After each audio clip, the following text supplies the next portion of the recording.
የ2026 ዓለም ዋንጫ ተሳታፊ 48 ብሔራዊ ቡድኖች የምድብ የመጀመሪያ ጨዋታቸውን አከናውነዋል። 24 ጨዋታዎች፣ 75 ጎሎች፣ 9 የአቻ ውጤቶች፣ አንድ ሃትሪክ፣ 3 በራስ ላይ የተቆጠሩ ጎሎችና 3 ቀይ ካርዶች በዓለም ዋንጫው የአንደኛ ዙር ጨዋታዎች የተመዘገቡ ዋና ዋና ቁጥሮች ናቸው። በምድብ የመጀመሪያ 24 ጨዋታዎች የተመዘገቡት 75 ጎሎች በጨዋታ በአማካይ 3.13 ጎሎች እንዲቆጠሩ ሲያደርግ በዓለም ዋንጫ የመክፈቻ የምድብ ጨዋታዎች ከ1956 ወዲህ ከፍተኛ ሆኖ ተመዝግቧል። በዓለም ዋንጫ ለመጀመሪያ ጊዜ አፍሪካን ከወከሉ 10 ብሔራዊ ቡድኖች መካከል አይቮሪኮስት ኢኳዶርንና ጋና ፓናማን ሲያሸንፉ፣ ሞሮኮ ከብራዚል፣ ግብፅ ከቤልጅየም፣ ዴሞክራቲክ ሪፐብሊክ ኮንጎ ከፖርቱጋልና ትንሹ ሀገር ኬፕ ቨርድ ከስፔን ጋር በመጀመሪያ ጨዋታቸው የሚያኮራ የአቻ ውጤት አስመዝግበዋል። ደቡብ አፍሪካ፣ ቱኒዚያ፣ አልጄሪያና ሴኔጋል በምድብ የመጀመሪያ ጨዋታ ሽንፈት የገጠማቸው የአፍሪካ ብሔራዊ ቡድኖች ሆነዋል። የእስያ ተወካይ ብሔራዊ ቡድኖች ጥንካሬን ባሳዩበት የምድብ የመጀመሪያ ጨዋታዎች አንዳንድ የላቲን አሜሪካ ብሔራዊ ቡድኖች ተቸግረው ታይተዋል።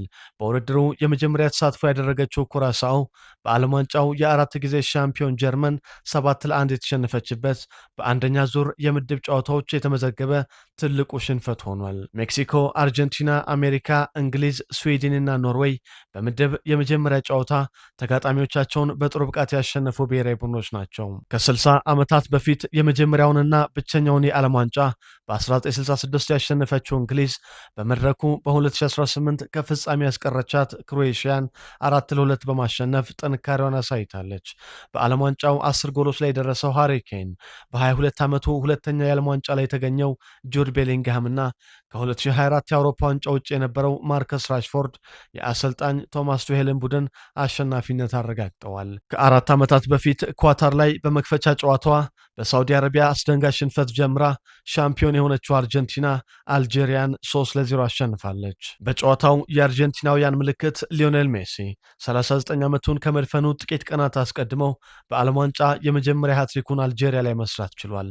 በዓለም ዋንጫው 16 ጎሎችን በማስቆጠር የጀርመናዊውን አጥቂ ሚሮስላቭ ክሎዘን ሪከርድ የተጋራው ሜሲ በ6 ዓለም ዋንጫዎች ላይ በመሳተፍ ከክርስቲያኖ ሮናልዶ ጋር ሪከርድ ተጋርቷል። በዓለም ዋንጫው የ24 ዓመታት ቂም በቀሏን በሴኔጋል ላይ የተወጣችው ፈረንሳይ በመጀመሪያው አጋማሽ ከአፍሪካ ሻምፒዮኗ ጠንካራ ፈተና ቢገጥማትም በማይክል ኦሊሴ ምትሃት በኪሊያን ኤምባፔ ጎሎች ታጅባ በሁለተኛው አጋማሽ የቴራንጋ አንበሶቹን 3-1 አሸንፋለች። በ2014 የዓለም ዋንጫን ያሸነፈችው ጀርመን በ2018 እና 2022 ከምድብ በተሰናበተችበት መድረክ አዲስ መጪዋ ኩራሳኦ ላይ 7 ጎሎችን በማዝነብ በ2026 ዓለም ዋንጫ ከተሳታፊነት ወደ ዋንጫ ተፎካካሪነት ከፍ የማለት አቅም እንዳላት አሳይታለች። በውድድሩ ለዋንጫ ተጠባቂዎቹ ስፔንና ፖርቱጋል በአዲስ መጪዎቹ ኬፕ ቨርድና ዲአር ኮንጎ ነጥብ መጣላቸውን ልብ ይሏል።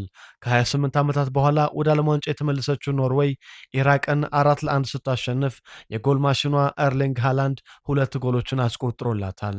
በዓለማችን ግዙፍ የእግር ኳስ መድረክ ዓለም ዋንጫ ለመጀመሪያ ጊዜ የመሳተፍ ዕድል ያገኙት ትንንሽ የእግር ኳስ ሀገራት በምድብ የመጀመሪያ ጨዋታቸው ሀያላኑን ያስደነገጡበት የ2026 ዓለም ዋንጫ የምድብ ሁለተኛ ጨዋታዎች ዛሬ ምሽት ሲጀመሩ ቼክ ሪፐብሊክ ከደቡብ አፍሪካ፣ ስዊዘርላንድ ከቦስኒያ ሄርዘጎቪና፣ ካናዳ ከኳታርና ሜክሲኮ ከደቡብ ኮሪያ ጋር ይጫወታሉ።